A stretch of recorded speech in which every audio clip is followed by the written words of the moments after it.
Hello friends, എല്ലാവർക്കും നമസ്കാരം. നിങ്ങളേവരും കാത്തിരിക്കുന്ന നൈനുടെയും ആദർശിന്റെയും നാളത്തെ വിശേഷത്തിലേക്ക് എല്ലാ കൂട്ടുകാർക്കും സ്വാഗതം. എല്ലാവർക്കും നല്ലൊരു ശുഭരാത്രിയൊക്കെ നേർന്നുകൊണ്ട് നമുക്ക് നാളത്തെ വിശേഷത്തിലേക്ക് കിടക്കാം. അതിനു മുമ്പായിട്ട് ആരെങ്കിലും നമ്മുടെ ചാനൽ ആദ്യമായിട്ട് കാണുന്നുണ്ടെങ്കിൽ സബ്സ്ക്രൈബ് ചെയ്ത് വെക്കണമുണ്ട്. അതിനോടൊപ്പം മാക്സിമം എല്ലാവരും നമ്മുടെ വീഡിയോ ഇഷ്ടപ്പെടുകയാണെങ്കിൽ തീർച്ചയായിട്ടും ലൈക്ക് അടിച്ചിട്ട് പോകാവുള്ളേ. അപ്പൊ നമുക്ക് നേരെ നാളത്തെ വിശേഷത്തിലേക്ക് തന്നെ കിടക്കാം. അങ്ങനെ ഇന്ന് അവസാന ഭാഗമായിട്ട് കണ്ട നമ്മുടെ ആദർശ് ഇങ്ങനെ നോക്കി നിൽക്കുകയാണ് കേട്ടോ. അപ്പൊ ആദർശ് വിളിച്ച് ചോദിച്ചു, ഇതുവരെ എന്നെ കാണാൻ വേണ്ടി വന്നില്ല, അവാർഡൊക്കെ മേടിച്ചിട്ട് ആ വഴി അങ്ങ് പോയോ, ഇതുവരെ ഭർത്താവിനെ അവാർഡ് കാണിക്കാനോ ആ ഒരു മൊമെന്റോ കാണിക്കാനോ ഒന്നും വന്നില്ലല്ലോ എന്ന് പറഞ്ഞപ്പോഴത്തേക്കും നമ്മുടെ നയനയ്ക്കും ഇനി കള്ളത്തരങ്ങൾ ഒരുപാട് പറയേണ്ടി വരും. അതിലൊരു കള്ളത്തരം ആദ്യം തന്നെ പറഞ്ഞു, ഞങ്ങളിവിടെ പാർട്ടിയിലാണ്, അപ്പൊ അതുകൊണ്ടാണ് ഞാൻ അങ്ങോട്ടേക്ക് വരാത്തത് എന്നിങ്ങനെ പറഞ്ഞു. അപ്പൊ ആദർശ് പറയുകയും ചെയ്തു, അല്ല അമ്മേനെ നീ കണ്ടായിരുന്നോ, അത് പിന്നെ ഒരു മിന്നായം പോലെ ഞാൻ കണ്ടു, പിന്നെ കണ്ടില്ല എന്ന് പറഞ്ഞു. അപ്പൊ അമ്മ ഇതുവരെ ഏതായാലും വന്നിട്ടില്ല, വീട്ടിലെത്തിയിട്ടില്ല.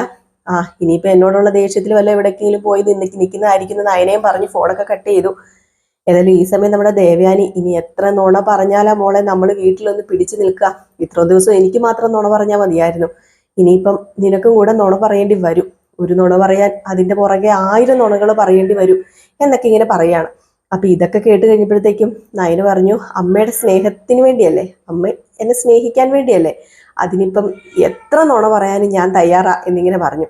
അപ്പോഴത്തേക്കും ദേവയാനി പ്രോമിസ് ചെയ്യിപ്പിക്കാട്ടോ, മോൾ ഒരിക്കലും ഈ കാര്യങ്ങളൊന്നും പറയാൻ പാടില്ല, നമ്മൾ രണ്ടും അനന്തപുരി തറവാട്ടിൽ ഇപ്പോഴും ശത്രുക്കളെ തന്നെയാണ്, അറിയാതെ പോലും അവിടെ വെച്ച് സ്നേഹപ്രകടനം ഒന്നും കാണിക്കരുതെന്ന് പറഞ്ഞപ്പോൾ ഇല്ലമ്മേ ഒരിക്കലും ഞാൻ അങ്ങനെ കാണിക്കില്ല, ഏതായാലും അറിയില്ല എനിക്ക് എന്തോരം പിടിച്ചു നിർത്താൻ പറ്റുമെന്നൊന്നും അറിയില്ല, ഏതായാലും അവിടെ മാക്സിമം ഞാൻ അമ്മയുടെ ശത്രുവായിട്ട് തന്നെ നിന്നോളാം എന്നൊക്കെ ഇങ്ങനെ പറഞ്ഞിട്ട് നയന് പറഞ്ഞു, എങ്കിൽ പിന്നെ അമ്മ ഒരു കാര്യം ചെയ്യുക, വീട്ടിലേക്ക് പൊക്കോ, ഏതായാലും ഒരുമിച്ച് അനന്തപുരി തറവാട്ടിലേക്ക് ചെല്ലാൻ പറ്റില്ലല്ലോ, അതുമാത്രമല്ല ഞാൻ ഓഫീസിലേക്ക് പൊക്കോളാം, ഇത് ചെന്ന് ആദർശേട്ടനെ കാണിക്കണമല്ലോ, ആദർശേട്ടന് ഒരുപാട് പരിഭവവും പരാതിയൊക്കെ ഉണ്ട്, ഏതായാലും ഞാൻ ആദർശേട്ടൻ്റെ അടുത്ത് പോകാന്ന് പറഞ്ഞപ്പോൾ എങ്കിൽ പിന്നെ മോളൊരു കാര്യം ചെയ്യുക, നേരെ ഓഫീസിലേക്ക് വിട്ടോ, എനിക്ക് ഏതായാലും അമ്പലത്തിൽ വരെ ഒന്ന് പോകണം, കാരണം വേറൊന്നുമല്ല കുറേ ദിവസങ്ങളായിട്ട് കാത്തിരുന്ന ആ ഒരു നിമിഷമാണല്ലോ, മോളെ ഇന്ന് സ്നേഹിക്കാൻ പറ്റി, മോൾക്ക് ഇഷ്ടമുള്ള വസ്ത്രങ്ങൾ മേടിച്ചു തരാൻ പറ്റി, മോൾക്ക് ഇഷ്ടമുള്ള നെക്ലേസ് മേടിച്ചു തരാൻ പറ്റി, മോളുടെ കൂടെ കുറച്ച് നേരം ഇരിക്കാൻ പറ്റി, മനസ്സ് തുറന്ന് സ്നേഹിക്കാൻ പറ്റി, ചുംബിക്കാൻ പറ്റി, അങ്ങനെ വേണ്ട ഞാൻ ഇത്രയും ദിവസം എൻ്റെ മനസ്സിൽ ഒതുക്കി വെച്ച കാര്യങ്ങളെല്ലാം ഞാനിന്ന് നിറവേറ്റി, എൻ്റെ ദൈവം അത് സാധിച്ചു തന്നു, അതുകൊണ്ട് ദൈവത്തിനോട് എനിക്ക് നന്ദി പറയണം, ഞാനൊന്ന് അമ്പലം വരെ ഒന്ന് പോട്ടെ, അമ്പലത്തിലേക്കൊക്കെ എനിക്കൊന്ന് പോകണമെന്ന് പറഞ്ഞിട്ട് നമ്മുടെ ദേവയാനി നേരെ അമ്പലത്തിലേക്ക് പോകുന്നു. ഈ സമയത്ത് നമ്മുടെ നയന നേരെ ഓഫീസിലേക്കും പോവുകയാണ്. അങ്ങനെ അമ്പലത്തിൽ ചെന്ന് നമ്മുടെ ദേവയാനി ഒരുപാട് നന്ദി പറയുന്നുണ്ട് കേട്ടോ ഈശ്വരനോട്. അങ്ങനെ അമ്പലത്തിൽ ചെല്ലുമ്പം ശാന്തി ചോദിക്കുന്നുണ്ട്, എന്തു പറ്റി ദേവയാനി, ദേവയാനി എന്നും വരുന്ന പോലെയല്ലോ, മുഖത്തിന് വളരെയധികം പ്രസാദമാണല്ലോ, എന്താ പറ്റിയത്, എന്തെങ്കിലും വിശേഷമുണ്ടോ എന്നൊക്കെ ഇങ്ങനെ ചോദിക്കുകയാണ്. അപ്പൊ ഇത് കേട്ട് കഴിഞ്ഞപ്പോഴത്തേക്കും നമ്മുടെ ദേവയാനി പറഞ്ഞു, വിശേഷമുണ്ടോ എന്ന് ചോദിച്ചാൽ പ്രത്യേകിച്ച് വിശേഷമൊന്നുമില്ല, പക്ഷേ എൻ്റെ മനസ്സിലെ കുറച്ച് ആഗ്രഹങ്ങളൊക്കെ നേടിയെടുത്തു ശാന്തി, അതാ വിശേഷം, വേറെ വിശേഷമൊന്നുമില്ല, ഇനിയിപ്പോൾ ശാന്തിയോട് പറഞ്ഞിട്ടുണ്ട്, ശാന്തി ആരോടെങ്കിലും പറഞ്ഞാൽ ഇനി അത് വലിയ പ്രശ്നമാവുമല്ലോ എന്ന് ഓർത്തിട്ട് നമ്മുടെ ദേവയാനി അതൊക്കെ മറച്ചു വെച്ചിട്ട് അവിടെ നിന്ന് നമ്മുടെ ദേവിയുടെ മുമ്പിൽ നിന്ന്, ദേവയാനിയാണ് സത്യം പറഞ്ഞാൽ ദേവി എന്ന് തോന്നും, അതുപോലെയാണ് മുഖമൊക്കെ നല്ല ചിരിച്ച് പ്രസാദമായിട്ട് ദൈവത്തിന്റെ മുമ്പിൽ എന്താ പറയുക നന്ദി പറയാണ്. ഇതേ സമയത്താണ് അനന്തപുരി തറവാട്ടിൽ അങ്ങോട്ട് ഒരു ബഹളമാണ് കേട്ടോ. ബഹളം എന്ന് പറഞ്ഞിട്ടുണ്ടെങ്കിൽ അനാമികയ്ക്കാണെങ്കിൽ ഒരു സമാധാനമില്ലല്ലോ. അനാമിക നേരെ ചെല്ലുകയാണ് അനിയുടെ അടുത്തേക്ക്. അനിയുടെ അടുത്ത് ചെന്ന് കഴിയുമ്പോഴത്തേക്കും അനി ഇങ്ങനെ സന്തോഷിച്ച് നിൽക്കണം. അപ്പൊ അനീനെ കണ്ടിട്ടുണ്ടെ, ഹോ നിനക്കിപ്പൊ സന്തോഷമായി കാണുമല്ലോ, നിന്റെ പുന്നാര ഏടത്തിയാണല്ലോ ഇപ്പൊ നിറഞ്ഞു നിൽക്കുന്നത്, മാധ്യമങ്ങളിലും പത്രങ്ങളിലും എല്ലാം നിറഞ്ഞു നിൽക്കുകയാണല്ലോ, ഇപ്പൊ സമാധാനമായി കാണുമല്ലോ എന്ന് ചോദിച്ചപ്പം അതെ എനിക്ക് സമാധാനമായി, അതെ ഈ അനന്തപുരി തറവാട്ടില് ഒരാൾക്കൊരു മൊമെന്റോ കിട്ടുക, അവാർഡ് കിട്ടുക എന്ന് പറഞ്ഞു കഴിഞ്ഞിട്ടുണ്ടെങ്കിൽ ഞാൻ സന്തോഷിക്കല്ലേ ചെയ്യേണ്ടത്, നിനക്ക് ചിലപ്പോൾ സന്തോഷമില്ലായിരിക്കും, നിന്റെ കൂടെ കൂടി എൻ്റെ അമ്മയ്ക്കും അപ്പച്ചിക്കും ഒന്നും സന്തോഷമില്ലെന്ന് എനിക്കറിയാം, പക്ഷേ ഞാനും എൻ്റെ മുത്തശ്ശനും മുത്തശ്ശിയും അതുപോലെ അച്ഛനും ഒക്കെ സന്തോഷിക്കും. അല്ല നിന്റെ വല്യമ്മേനെ നീ കണ്ടോ, നീ കുറെ കണ്ടല്ലോ വാർത്തയൊക്കെ വെച്ച്, ആസ്വദിക്കുന്ന കണ്ടായിരുന്നു, ഞാനും ഫോണിലിരുന്ന് വാർത്ത കണ്ട, അല്ല അതിനിടയ്ക്ക് വല്യമ്മേനെ കണ്ടോന്ന് ചോദിച്ചപ്പം അത് പിന്നെ വല്യമ്മേനെ ഒന്നും ഞാൻ കണ്ടില്ല. എങ്ങനെ കാണൂടാ, വല്യമ്മ അതിന് അവളുടെ ആ ഒരു ഫംഗ്ഷനിൽ നിന്ന് കാണത്തില്ല, കാരണമേ അതൊന്നും കാണാനുള്ള ശേഷി വല്യമ്മയ്ക്കില്ല, നോക്കിക്കോ, അവളോടുള്ള വെറുപ്പ് ഓരോ ദിവസം വല്യമ്മയ്ക്ക് കൂടി വരുന്നതല്ലാതെ അവളോട് സ്നേഹമൊന്നും ഉണ്ടാകാൻ പോകുന്നില്ല. നീയും മുത്തശ്ശിയും മുത്തശ്ശനൊക്കെ എടുത്ത് അവൾ തലയിൽ കയറ്റി വെക്കുന്ന പോലെ അവളുടെ അമ്മായിയമ്മ ഒരിക്കലും അവളെടുത്ത് തലയിൽ കയറ്റി വെക്കില്ല. ഇവിടെന്നേ അവൾ ഒത്തിരി വാശിയോട് കൂടിയാ പോയത്. അവളുടെ അമ്മായിയമ്മ അവിടെ ഉണ്ടെങ്കിൽ അവാർഡ് ഏറ്റു വാങ്ങത്തുള്ളന്ന്, എന്നിട്ട് അവളുടെ അമ്മായിയമ്മ ഇല്ലാതെ അവൾ അവാർഡ് ഏറ്റു മേടിക്കേണ്ട ഒരു അവസ്ഥ വന്നല്ലോ. ഇതാ പറയുന്നത്. ഏതായാലും വല്യമ്മ എവിടെയെങ്കിലും പോയി മാറി നിന്ന് കാണും. ഇതൊന്നും കാണാനുള്ള ശേഷി വല്യമ്മയ്ക്ക് കാണത്തില്ല. അല്ല, എന്തു പറ്റി? നിന്റെ മറ്റോള് വിളിച്ചോ? നിന്റെ കാമുകി? അവക്കും സന്തോഷമായി കാണുമല്ലോ. ചേച്ചി ഇപ്പം പ്രസക്തിയുടെ ലോകത്തിലെത്തിക്കൊണ്ടിരിക്കുകയാണല്ലോ. ലോകം മൊത്തം അറിയപ്പെട്ടുകൊണ്ടിരിക്കുകയാണല്ലോ. അപ്പൊ അതിന്റെ ആയിരിക്കും ഈ നയന എങ്ങനെ അറിയപ്പെടാൻ തുടങ്ങിയത്.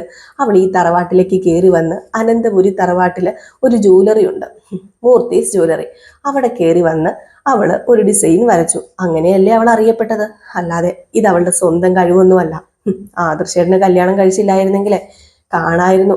അവള് ഇപ്പോഴും ആർട്ട് ഗാലറി എന്ന് പറയുന്ന ആ ഒരു സ്ഥാപനത്തില് പഴഞ്ചൻ കുറെ പ്രതിമകളുടെ പൊടിയും തൂത്ത് അവിടെ ഇരുന്നേരെ. അല്ലാതെ അവൾക്ക് കയറ്റോ ഇറക്കോ ഒന്നും ഉണ്ടാവത്തില്ലായിരുന്നു എന്ന് പറഞ്ഞു. അപ്പൊ ഇത് കേട്ട ഉടനെ അനി പറഞ്ഞു, ആയിക്കോട്ടെ, ആയിക്കോട്ടെ, ഇടീ കുശുമ്പും കുന്നായ്മ അസൂയൊക്കെ കുറച്ച് മാറ്റി വെക്കാൻ ശ്രമിക്കുക. എന്നിട്ട് നയനയിടത്തിനെ കണ്ട് പഠിക്കാൻ നോക്ക്. അല്ലെങ്കിലേ നിനക്കൊന്നും ഒരു രക്ഷയും ഉണ്ടാകത്തില്ല. നീ നിന്റെ അമ്മയും അച്ഛനും ഒക്കെ പറയുന്നത് കേട്ട് നടന്നോ. നിന്റെ അമ്മയും അച്ഛനും പറയുന്നത് കേട്ട് നടന്നാണ് നീ ഇങ്ങനെ ആയി പോയത്. നല്ലൊരു അച്ഛനും അമ്മയ്ക്കും ജനിക്കായിരുന്നെങ്കിലേ നീ ഇങ്ങനെ ആവില്ലായിരുന്നു. ഓഹോ, അപ്പൊ നീ എൻ്റെ അച്ഛനും അമ്മയ്ക്കും പറയാല്ലേ? അതെ, നിന്റെ അച്ഛനെ അമ്മേനെയും തന്നെ പറയണം. നിനക്ക് നല്ല അടി തന്ന് വളർത്താത്തതിന്റെ കുഴപ്പമുണ്ട്. പിന്നെ നയനയിടത്തിയുടെ അച്ഛനെ അമ്മേനെ അറിയാലോ. അവരെ കണ്ടു പഠിക്കടി. ഇതുപോലെ നല്ല സൽഗുണ സ്വഭാവിയായ ഒരു സ്വഭാവമുള്ള ഒരു മനുഷ്യനെ ഞാൻ കണ്ടിട്ടില്ല. അതുപോലെ തന്നെ ആന്റിയുടെ സ്വഭാവവും നല്ല സ്വഭാവം തന്നെയാ.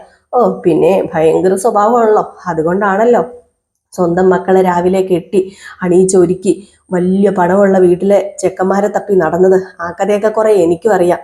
ആ കഥ കുറെ അറിയാമെങ്കിൽ കണക്കായിപ്പോയി. ഏതായാലും അങ്ങനെ ആ സ്ത്രീ ചെയ്തതുകൊണ്ട് ഞങ്ങളുടെ ഈ കുടുംബത്തില് ഒരു നല്ല മരുമകൾ കയറി വന്നു. ഒരു നല്ല മരുമകളല്ല, 2 നല്ല മരുമകൾ കയറി വന്നു. 3ാമത് വന്നത് വെറും പാഴായിപ്പോയി. വെറും പാഴെന്ന് പറഞ്ഞ വെറും പാഴ്, എൻ്റെ ജീവിതം നശിപ്പിക്കാൻ വേണ്ടി എന്ന് പറഞ്ഞ് നമ്മുടെ അനി അങ്ങ് പോവാണ് കേട്ടോ.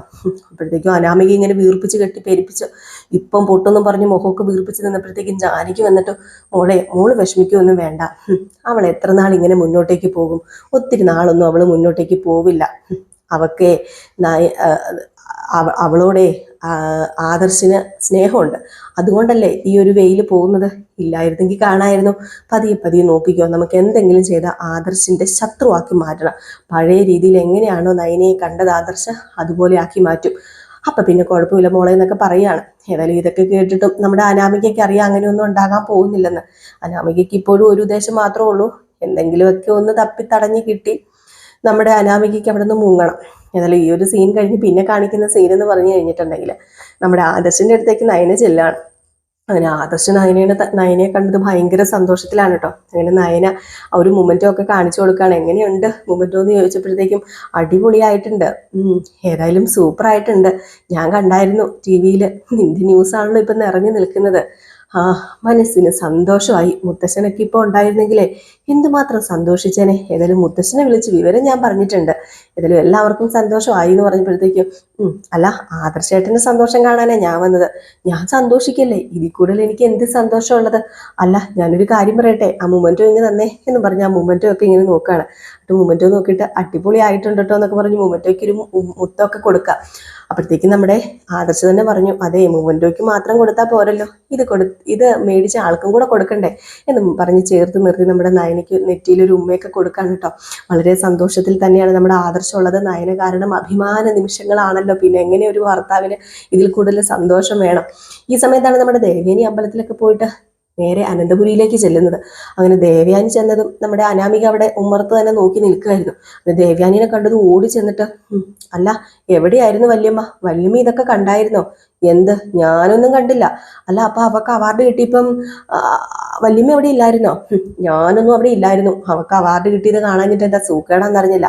പിന്നെ അവള് പോകാൻ വേണ്ടി പിന്നായം പോലെ ഞാനൊന്നും അവിടെ ചെന്നു. അവള് ചെന്ന ഉടനെ തന്നെ ഞാൻ അവിടെ നിന്ന് പോവുകയും ചെയ്തു. എനിക്കവിടെ ഇരുന്ന് വീർപ്പ് മുട്ടാനൊന്നും പറ്റില്ല. അവൾക്ക് അവാർഡ് കൊടുക്കുന്നത് എൻ്റെ കൺമുമ്പിൽ വെച്ചാകുമ്പം എൻ്റെ കണ്ണിന് അത് ഒരിക്കലും നല്ല കാര്യമല്ല. അതവൾക്ക് കാണണം, എന്നെ തോൽപ്പിക്കണം. അതുകൊണ്ട് അവൾ എന്നെ അങ്ങോട്ടേക്ക് വിളിച്ചത്.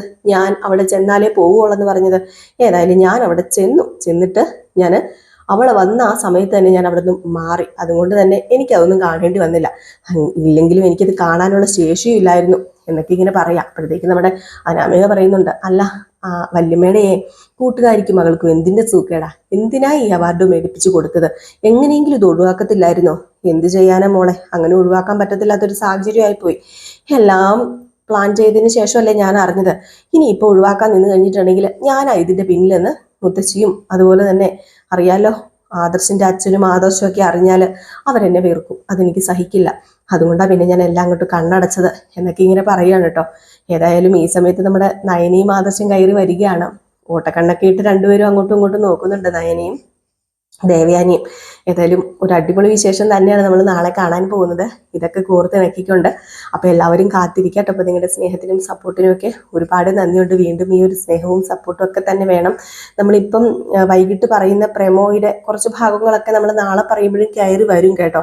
കാരണം പ്രമോ വിശേഷമുള്ളൂ, നാളത്തെ പ്രമോ ഉള്ളപ്പോൾ എല്ലാവരും ചോദിക്കുന്നുണ്ട്, വൈകിട്ട് പറയുന്നുണ്ടല്ലോ, പിന്നെ എന്തിനാണ് രാവിലെ പറയുന്നതെന്ന്. രാവിലെ നമ്മൾ ഫുൾ വിശേഷം സഹിതമാണ് പറയുന്നത്. അപ്പോൾ ഒത്തിരി പേര് നമ്മളെ കാത്തിരിപ്പുണ്ട്. അപ്പോൾ അതുകൊണ്ടാണ് നമ്മൾ അതേ ഡയലോഗ് സഹിതം വെച്ചാണ് നമ്മൾ പറയുന്നത്. ഒരു ഡയലോഗ് പോലും ഇടാതെ നമ്മൾ പറയുന്നുണ്ട്. അതായത് കഥ വരുന്നത് എങ്ങനെയാണോ അതേപടിയാണ് നമ്മൾ പറയുന്നത്. പക്ഷെ ഇതിൽ ഡയലോഗ് വ്യത്യാസമൊക്കെ വരും കേട്ടോ വൈകിട്ട് പറയുന്നതിൽ. കാരണം ഇത് നമ്മളെ സ്വയമായിട്ട് പറയുന്ന ഡയലോഗ്സുകളാണ്. പ്രമോ മാത്രം കിട്ടിയിട്ട് നമ്മൾ സ്വയമായിട്ട് പറയുന്ന ഡയലോഗുകളാണ്. പക്ഷെ അതിൽ വരുന്നത് ഒറിജിനൽ ഡയലോഗാണ് നാളെ രാവിലെ വരുന്ന ആ ഒരു കഥയിലെ. അപ്പോൾ നാളെ രാവിലെ 7:30 തന്നെ കഥ അപ്ലോഡ് ചെയ്യും. അപ്പോൾ അതുവരെ എല്ലാവർക്കും ടാറ്റാ ബൈ ബൈ.